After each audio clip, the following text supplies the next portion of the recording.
200,000 kilometers 10 years ago, no?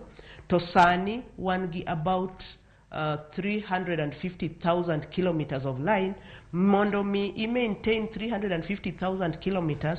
Dwarre a little more resources, poles mangeny, dwarre ji mangeny manyalo tiye poles go, dwarre weche mangeny. So the amount of resources ma dwarre mondo wa maintain network mosa expand dhi malo. Then katamana costs moko malure gi transmission mondo mi I transmit stima.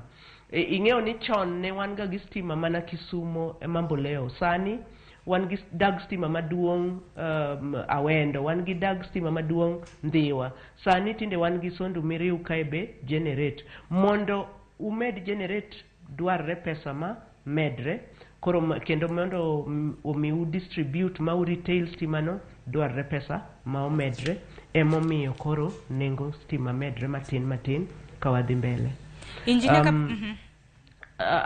Awinjo duoko mar jawinjo machielo oka ayudo nyingi maber ni nengo nego dok piny. Awinjo mano feedback from you, but as I explain nigi momiyo miyo nengo be omedre mondo uyud better service. Ja Kenya masani dwaro